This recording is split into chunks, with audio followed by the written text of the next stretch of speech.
Hi everyone! So today we're going to be going over the top 10 plants that are on my wish list for 2025. Now I do have more than 10 plants on my wish list at any given time, you guys, but I like to just cover the top 10 with you guys. Now I did, looking at last year's list, acquire I think a total of six plants from last year's wish list. However, I have moved all but one of the plants that I did not acquire off the top 10 from last year's list out of the top 10. They're still on the wish list. They've just been moved further down, primarily because a lot of them were spider mite magnets, and I can't right now. I just can't right now. I've mentioned that at the end of 2024, I was feeling a little bit overwhelmed with plant care. And when you have pest outbreaks, it makes you feel even more overwhelmed. And so I'm just not at the point of wanting to bring any massive pest magnets into my house at this point in time. And while we're on that subject, in general, I am fairly content with my plant collection as it is right now, other than the fact that I have a lot of things I need to do, a lot of plants I need to repot. I need to relocate some plants due to them outgrowing their spaces. There's just a lot of things I need to do to get my current collection how I want it. So I am not in any rush this year to acquire these plants that are on this year's wish list. I really want to get to where I feel more content, balanced, and whatnot with my current collection before I add any new plants to it. Unless, of course, like, I have a situation where somebody gives me a free plant, I'm not going to say no. Or if I have a situation where I'm able to get one of these wishlist plants that is pricey for super cheap, then that might be a different situation. But in general, I'm not in a rush to get these, but I am super excited about all 10 of them. But first, let's recap real quick which plants I got off of last year's wish list. So up first is my cute little Alocasia Frydek, which actually, the reason I have this plant is because one of you saw last year's wish list and sent me a corm from your Frydek. So super excited about that, super thankful to that person. Next up, we have the first Dischidia that I have ever owned. This is a Dischidia rucifolia. I am absolutely loving this plant. I have another Dischidia on my wish list further down the wish list. Primarily it's further down the wish list because I haven't had this plant even for a year yet, and I want to make sure I feel solid on how to properly care for a Dischidia before I go getting a ton more. Now I also got a Calathea fasciata this year, which was also on 2024's wish list. But interestingly enough, of the 6 wish list plants I got last year, those were the only 3 that were in last year's top 10 on the list. So the 2 that I got that were further down the list were both Hoyas. So I got my Hoya Hellwigiana and I got a Hoya Matilde. Now, the other plant that I got was not originally on my wish list at the start of 2024, but it got added in the spring of 2024, and very shortly, like less than a month thereafter, I acquired it, and that is my oh so gorgeous Anthurium Pink Lemonade by Best by Carla. I absolutely adore that plant. That is one of my absolute favorite plants that I got during 2024, and interestingly enough, a plant related to that plant is on this year's top 10 wish list. But before we get into the specific plants, there are a total of 4 plant genus represented on this list, but it is heavily weighted between 2 of those. Now, I had mentioned last year that I felt like last year was going to be my year of Anthurium, and it was, because I only owned 1 at the beginning of the year. I got way more over the course of the year, and I added a bunch to my wish list as well. So let's just knock out the Anthurium first, but before I let me scooch over so that I have room to flash the plants up on screen for you, because obviously I don't own any of these yet, so I don't have them to show you in person. Okay, so since I did just bring it up, I think we'll start with the Anthurium. That is one of the parents of the last Anthurium that I just showed you that I got in 2024. And also, real quick, you guys, I didn't really realize it until right before I started recording right now, but there's a lot of really like dark plants on my top 10 wish list this year. I feel like it's gonna be the year of like gothic plants or something. You'll see what I mean as we go along. But just as a reminder, that Anthurium Pink Lemonade by Bessie by Carla, I got that from Fontanimal Plant House. And so this plant is also from Fontanimal Plant House, obviously, since they hybridized that plant. This is the Pink Lemonade by Bessie by AFF. Now, other people might have hybridized these same plants, but because I love the plant that has parentage of this plant that I got from Fontanimal Plant House, I would prefer to get the parent plant from Fontanimal Plant House. Now, I know a lot of you are probably looking at this like, Drea, that looks very similar to the plant you just showed us that you got in 2024. It's gonna have a slightly different leaf shape, but the other thing is, it's gonna have more silver on the veinings, or I guess I should say the veins are gonna look more silver, because I find that a lot of the plants that are crossed with Carla, they have a greenish glow to the veins. So they're still like silver-ish veins, but with like a green cast to them, which obviously, as you can see in this picture does not have that. However, this is a very dark velvety leafed anthurium, which I absolutely love. Dark velvety leafed anthuriums with very striking veination like this. Also, even without striking veination, but I just think this plant is beautiful. Actually, when I got the Pink Lemonade by Best by Carla, I actually really wanted one of these, but they didn't have any more left. They were working on some self-by-self crosses of them. I honestly have not checked in a while to see if they're even ready yet. And also, you guys, I'm gonna try to give you some ballpark pricing on these plants for what I've seen them for around now. That's not to say that it's not going to change over the course of the year, but since I haven't seen them post that they have any more of these available yet, I'm not sure how much they're going to be, but I'm just going to go out on a limb and guess. I guess it depends on the size of the plant. Like a little seedling, I still feel like this is like such... All the crosses they did that have this as a parent have been so popular that I feel like even a little seedling of this is probably going to go for like 100 something bucks. I could be wrong, but that's my hunch. But an absolutely gorgeous plant, would absolutely love to have it in my collection at some point. By the way, you guys, I didn't say this at the beginning, but these are in no particular order except for the fact that the #1 plant on my wish list has been in the #1 spot for a few years now, primarily because it's just so unobtainable, although it is becoming slightly more obtainable, and we'll talk about that when we get to it. But up next, we actually do have a type of Anthurium Carlablackiae on the list. I am learning that I really like Carlablackiae plants and crosses with that plant because, I don't know, they're just so striking. So this is an Anthurium Carlablackiae district by RA8. And I think this is just absolutely stunning. Once again, a very dark green velvety leafed anthurium.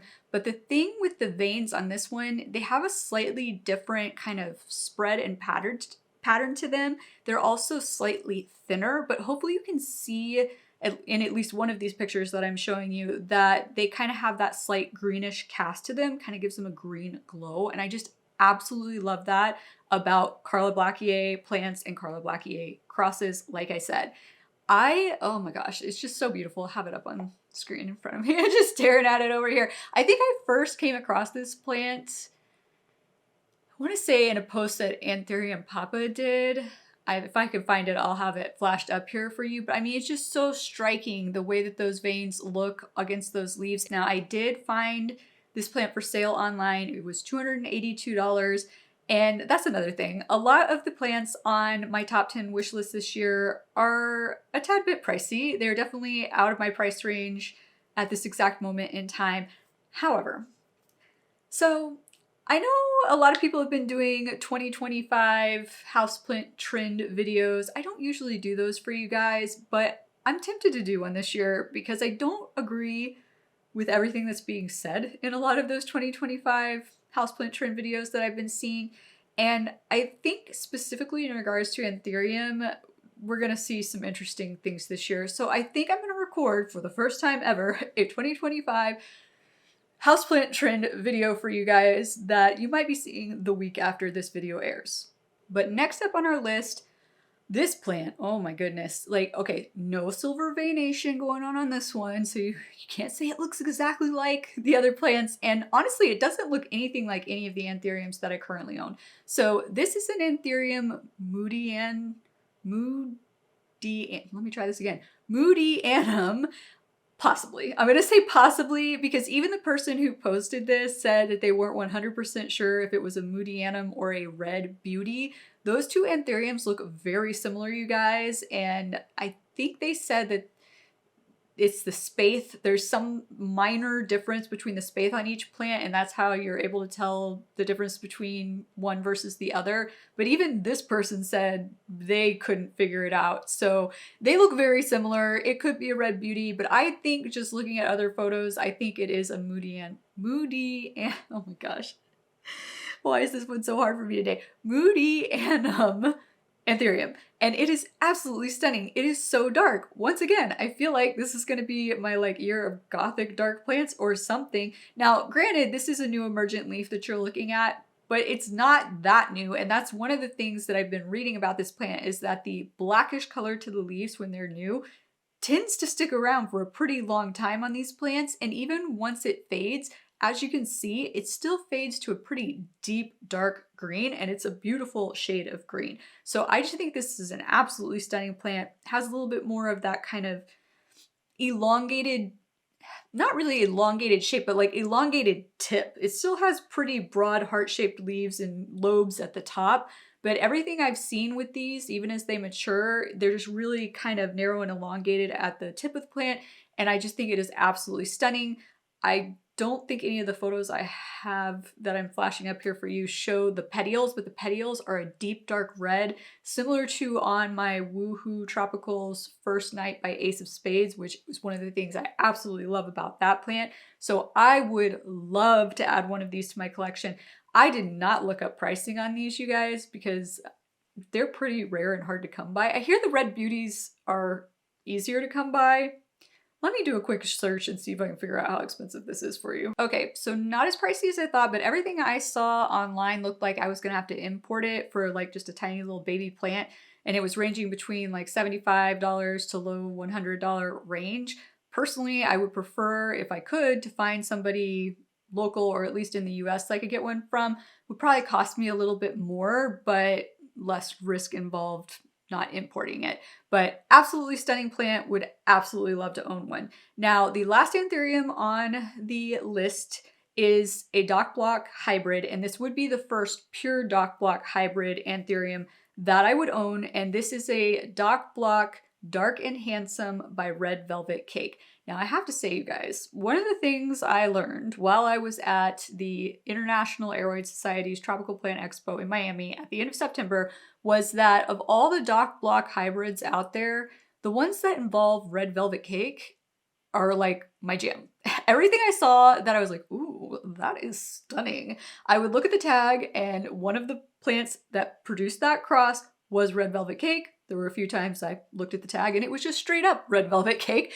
Absolutely gorgeous plant, but look at this stunning, like dark, almost black leaf plant that this produced. And this is a plant that is not going to have silver veination on it either, but it is just stunning. It is a much narrower shaped leaf.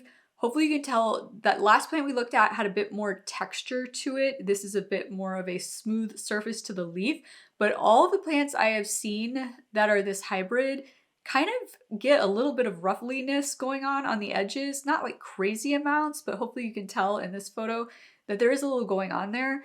I mean, and talk about lobes. The lobes, like everything I see on this plant has got super deep lobes at the top. It just is a gorgeous, gorgeous plant. I mean, my house, if I get a bunch of these plants that are on my wish list, I'm just like looking at it on screen over here and I'm just like, I'm gonna look like it's Halloween in my house all the time with all these like dark, dark emergents coming out. So if you aren't aware though, that's actually a fairly hardened off leaf on this plant. It actually comes in more of a really deep blood red type color. So does the last plant we looked at. So once again though, a bunch of dark leaves like this with a bunch of like deep dark blood red new emergent leaves, like it's gonna look like Halloween up in this house, which might be like really cool. I don't know, I'm just really digging on the dark leaf plants right now for some reason. I don't know why, but I think this is absolutely stunning plant. Now this one was, let's see, at that plant show in Miami, I saw these for like plant about this size being sold for around $395. Once again, I have a feeling that's gonna change drastically over this year, and we will touch on that in that upcoming houseplant trend video that I talked about. Okay, so let's move on from the Anthurium.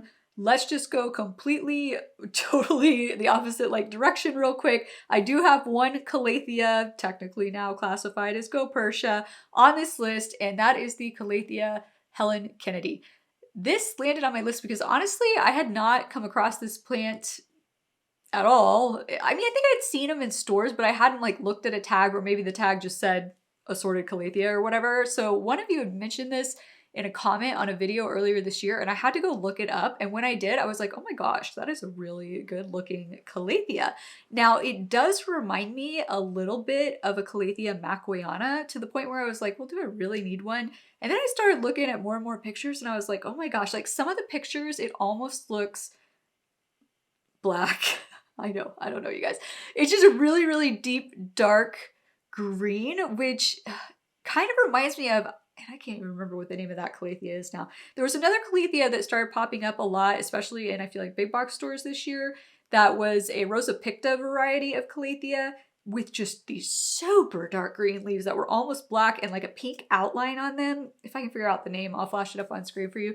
But it kind of, some of these pictures I've seen of the Helen Kennedy, the darker green part of the leaf has that kind of coloring. And then sometimes that lighter part starts to look really almost silver instead of a light green, which is what I think it actually is. And then of course it has the super deep, dark, kind of purplish reddish backsides to the leaves. Now, one of the big differences between this one and the Calathea Moodeanum is that the Calathea Moodeanum's leaves are actually slightly transparent.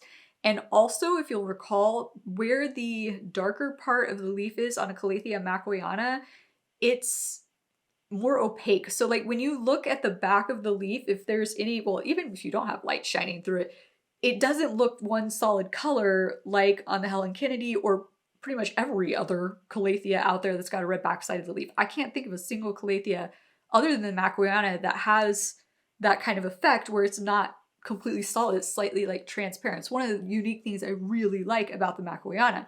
So that's different between the two plants. But then the more I thought about it and the more I was looking at the pictures of this plant earlier when I was prepping for this video, I think it's almost like this plant is like a cross between the Moodeanum and a Rosa Picta medallion. That's what it reminds me of. It's like if you cross those two plants, this is what you would get. But it's an absolutely stunning plant. You guys know I love my Calathea. Like, somebody asked me the other day what my favorite genus of plant was. It's hard for me to answer because, as you guys know, I do have a very eclectic collection.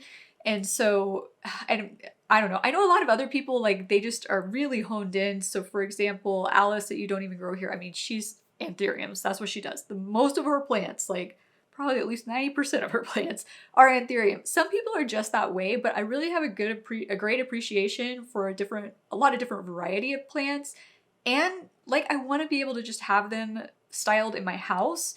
And because not every area in my house is suited for every type of plant, I think that's why I got into a more broad assortment of plants when I first got into plants. But you guys, I absolutely love Calathea. Like, somebody really just pressed me. Like I was saying the other day, they asked what my favorite genus was and they were pressing me on it. And I was like, you know what? Calathea. And they were like, Calathea? Because, you know, a lot of people really don't like Calathea or have been done wrong by Calathea. That's the thing. I think a lot of people just have been done wrong by a Calathea, or they think they were done wrong by a Calathea. That's a story for another video, but they have heartbreak from Calathea. Calathea broke their heart, and now they're just like anti-Calathea. They don't actually like dislike Calathea. They dislike the fact that the Calathea broke their heart. But I digress. Okay, so our next 4 plants are all Hoya. I don't know if anybody is shocked by that, but if you watched my fairly recent video I did on 3 years of growing Hoya, I gotta be careful. I do these videos for you guys and it just like reignites my like love of like certain plants, and I ended up getting a bunch more new Hoyas right after filming that video for you guys. And I think that's also why I moved 4 Hoyas into the top 10 of the wish list this year. Now, were any of these on my list? One of these was on the wish list before, it was just not in the top 10. And let's just start with that one. And honestly, I blame Fern for why it is now in the top 10, because she posted this on Instagram, I don't know, maybe not even a week ago, of her Hoya Polyneura. And I was just like, oh my gosh. Like, I knew it was on my wish list, you guys. But then when I saw this one, because how often do you see a big, beautiful one like this? Most people are posting them and it's just like a little plant like this, you know, maybe like this. I saw this and I was like, oh man, here we go. Let's just go ahead and move that one into the top 10. It's gonna happen now. And then around that same time, Peta's Planters, which is a local plant shop here that I filmed a video for you guys of back in, I think, October, they posted they just got a bunch in. So I was like, oh crap, here we go. There's a good chance that this might be the first plant on my top 10 wish list this year that I end up acquiring, because yeah, I got one like I can drive and go get it right now. Well, I can't drive and go get it right now because it's snowing here right now, you guys. That's why I got the beanie on and everything else. And the heat in my house is crap because I don't have gas anything in this house. It's all electric. If you have never owned a house before, make sure you get a house that has gas heat. Just trust me on this one, because electric heat pump HVAC systems do not do the job well at all. But once the snow clears up, I could easily go and drive and buy one of these. Now, I will say the ones that Peta Planters has is not this one. I would say this is the all green version, but it's not really green. I don't know if you guys have ever seen these close up, like just from a distance like that, it looks all green. But it's got like a little bit of like speckling type variegation just sporadically on it. Kind of like, you know how on the Epiprimnum aureum neon, I'm always talking about how there's like a little bit of like darker green variegation just here or there on like the edges of the leaves and whatnot on that plant. It's kind of like that. There's just a little bit of kind of lighter green, silver, well, not really silver, gray, lighter green, grayish type variegation just sporadically on some of the leaves. I don't know if a lot of people realize that. But here's the other problem I'm having with this plant, you guys. I don't know which variety I want. So obviously this is stunning, like absolutely love this, but then look at the outer variegated one. That's kind of interesting too, with just that thin white on the edges of the leaves. But then there's the inner variegated one, which is also quite stunning. And the inner variegated one is the one that Peta's Planters has. Actually, I think they have the inner and the outer variegated in stock right now. I could be wrong, but I'm pretty sure. Interestingly enough, the what I guess I'll just call all green variety for simplicity purposes, even though, like I said, it's not really totally all green, but that is the one that I see the least often available. So I don't know, you guys, I don't know. And I saw somebody else, I want to say it was maybe Good Growing over in the UK. I think she had this plant on her list too. And she was saying, I think she was having a hard time deciding which one she would want as well. And she was saying she might just get like all three and just put them all together in one pot and have like an array of Hoya Polyneura. But I don't know. I don't know which one I want. That would be kind of interesting to combine them all together. I don't know. All I know is I want one. It's on my list. I think the more I see them and the more I see more people who have more mature ones like Fern does, maybe it'll help me make up my mind, or maybe I will end up owning all three types at some point. But this next Hoya is a variety of Hoya carnosa compacta, and you guys know how much I love my Hoya carnosa compacta variegata. And when this plant hit my radar, I was just like, whoa, look at that. Because I mean, well, look at that. Isn't that stunning? So the first thing that caught my eye about this was, of course, the kind of light pink on the edge of the leaf, which could just be the natural, like as leaves come in on my one I own, my Carnosa variegated compacta that I own, they do get a little bit of pink on the edges. It's not like as pastel-y looking as this though, or this could be sun stress or could be a combination of the two. But as far as I can tell, I could only find 2 instances of people, let me try that again. I found a lot more than 2 instances of this plant being posted on Instagram, but it was from 2 people only.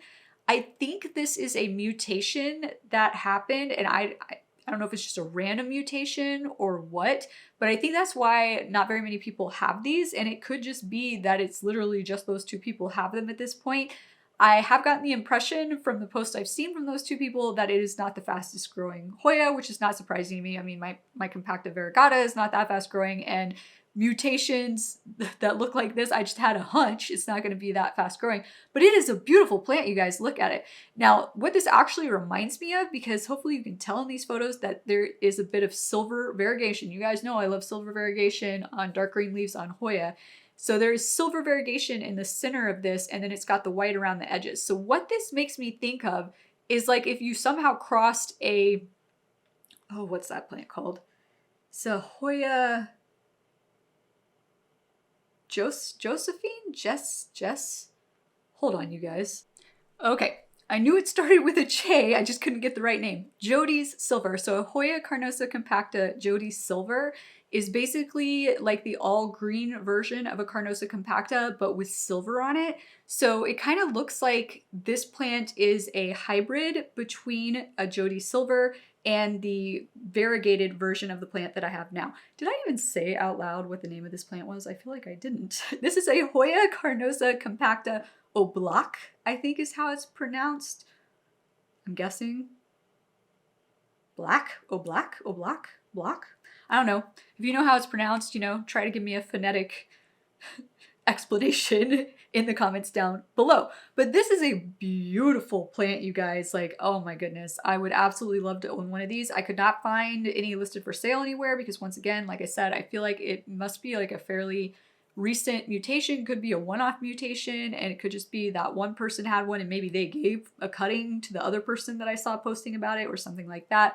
But hopefully somebody gets like some production going on this because this is absolutely gorgeous. Now, the next Hoya is a Hoya that came onto my radar over Thanksgiving week when I bought a bunch of my recent Hoyas while I was in a little bit of a funk on the Palm Street app in Texas Plant Connection and several of their live sales. Now, they had thrown this plant up a couple of times. I seriously thought about buying it, you guys, but no, I could not do it. Like, it was $200 just before shipping or anything. But I just kept looking at it. I was like, it's really beautiful. So this is a Hoya. It's either pronounced Pachyclada or Pachyclada, I'm not really sure, but a stunning plant. And this is an inner variegated version of this plant. So there is an all green version of this plant. This does have slightly larger leaves, like getting borderline to the size that I don't like, because if you are new here, I am not a huge fan of super large leaf Hoyas, but just looking at mature versions of this plant, and honestly, I found more mature versions of the green variety than I did of the inner variegated variety. So I might just be showing you a green variety so you can see what the shape of the plant looks like and when it's more mature and everything, because I just couldn't find like a super good big photo of a mature inner variegated one.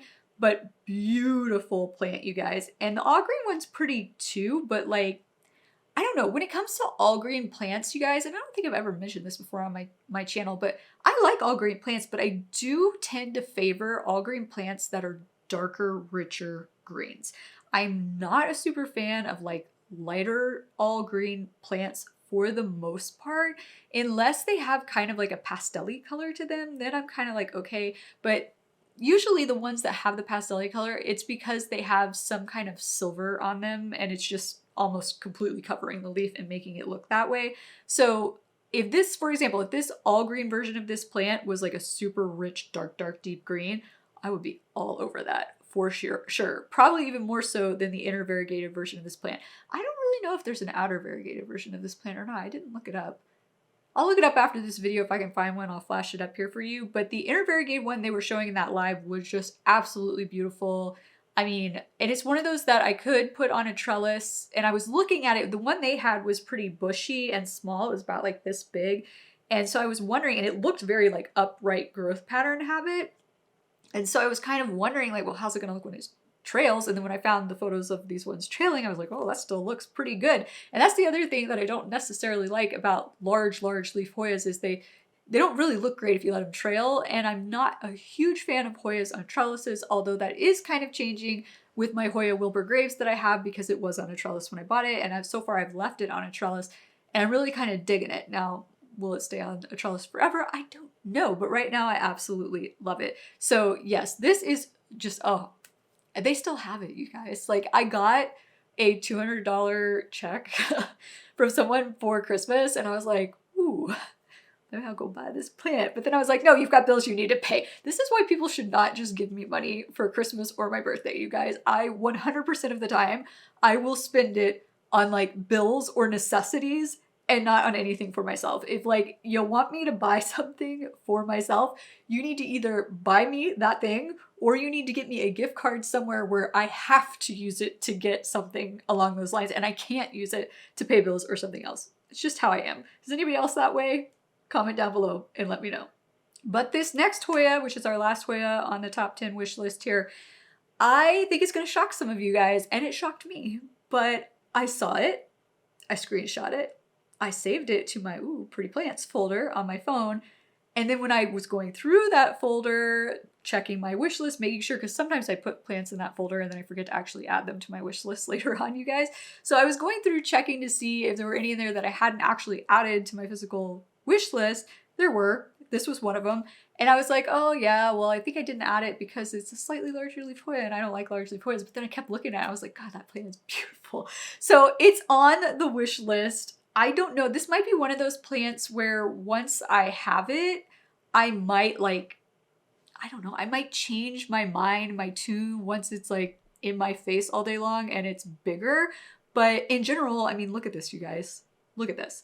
And one of the reasons that I'm super attracted to this plant is because of how it sun stresses. So this plant that you're seeing right now is super sun stressed. That's what all that reddish, maroonish, deep coloration that you're seeing on that plant is.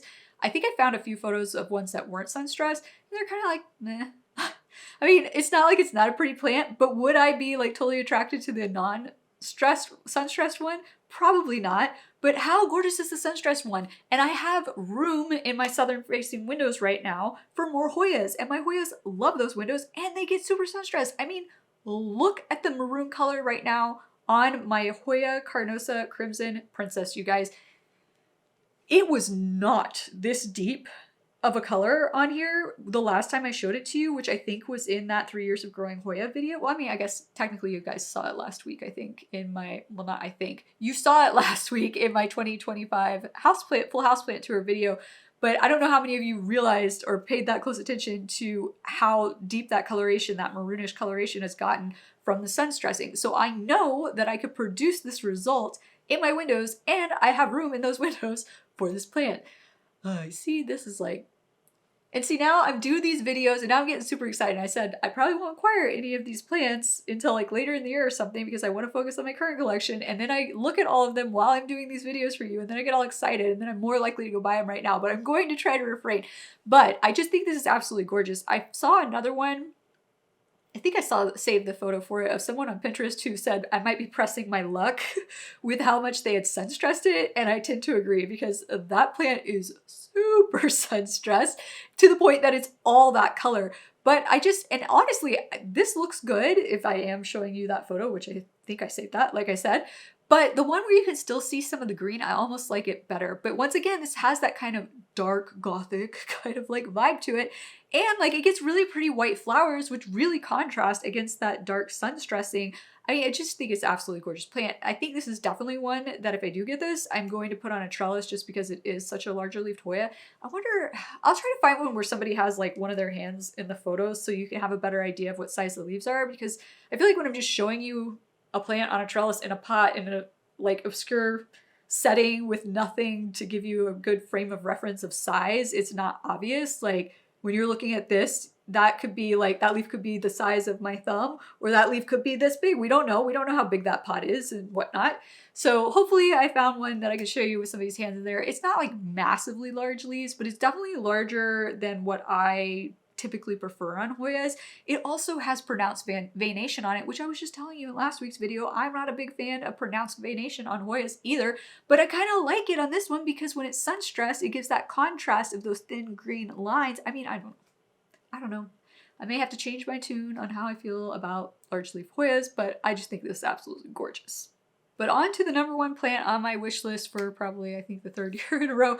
This is the Philodendron Ilsemanii. Now, when this first got put on my wish list, they were still like thousands and thousands of dollars for like a one leaf cutting of them that's barely rooted. That has changed. So as we discovered in September at the International Aero Society's Tropical Plant Expo in Miami, Rare Plant Fairy had what I am guessing, I'm not even going to guess, 100%, they had to be tissue cultured Ilsemanii that were from Kunzo's lineage. So Kunzo is a person, if you aren't familiar. And I know a lot of people are not going to like the fact that they're tissue cultured because Ilsemanii has kind of held this, I don't even know what the word is for it. It's been held in like awe, I guess, of people because it is a very unique plant in the sense that it is a philodendron that is variegated, but it is genetically variegated. So this variegation you're seeing is not going to, I won't say it's not going to go away because it can disappear on you, but it will come back. Usually it just disappears due to you not having it in the right amount of light or not giving it the appropriate care requirements or whatnot, but it's not unstable variegation. It's not going to completely revert and go all green and never have a chance of ever coming back to being variegated again. I honestly am not 100% sure why it's taken this long to get them into tissue culture. I suspect maybe just because it was such a trophy plant, is that the best way to describe it, that people didn't want to do it? I have no idea. I mean, maybe because they were going for thousands of dollars. Nobody wanted to put them into TC because they could get that much for a cutting, right? So I have no idea, but they were there at the show. Rare Plant Fairy, like I said, had them. They were tiny little ones. And so they were... Oh my goodness, did I not write it down? Oh, I did write it down. So at that show, they were $495 for, I think I'm actually showing you footage from the show, these little plants. Now, that is drastically different. Like when I saw it at the show, I was like, holy cow, that is actually affordable, which really is not affordable because I can't afford to buy that plant right now and I'm not going to spend $425 on that plant. But compared to when it was like $6,000 for a one leaf, like partially rooted cutting of one, that is drastically different. So I have a hunch that the cost of that plant is going to continue to go down. So I am just going to let it sit in the #1 spot on my wish list like I have been for several years now. And eventually one of these days, I feel like I am finally going to be able to obtain one. Seeing this at the show in September definitely gave me hope. But you guys, it is just a beautiful, beautiful plant. And the fact that that is stable variegation is awesome. I think I've said this before, like it kind of reminds me a little bit, somewhat of a Paricio Verde, which Paricio Verde is actually stable variegation, I think.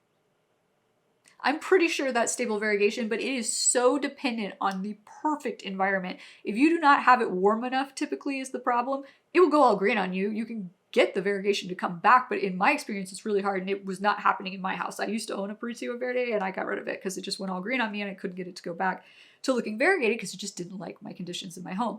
Also kind of reminds me of the, oh, what is that one called? Is it the Blizzard? Philodendron Giganteum Blizzard? Or White Emerald? Or something of that sort? Hopefully I have what I'm talking about up on screen for you. It reminds me a little bit of that as well, but it's not the same kind of growth pattern as that plant. That plant is a bit more of an upright philodendron. Ilsemanii is a climbing philodendron, but I have always thought it was just a beautiful, beautiful plant. I do love white and green speckle variegation. So once again, it's just sitting, hanging out in the #1 spot on my wish list, but I have hope that over the course of the next year to two, it will come down to a price range where I can actually afford to obtain one. But there you have it, you guys. Those are my top 10 wish list plans for 2025. No telling how many I will acquire this year. I usually end up acquiring more than I thought by the end of the year, but only time will tell. I would love to hear though what's on your 2025 wish list. Drop me a comment down below. And if you've enjoyed this video, please be sure to click that like and/or subscribe button. And I look forward to seeing you guys again next time. Aloha!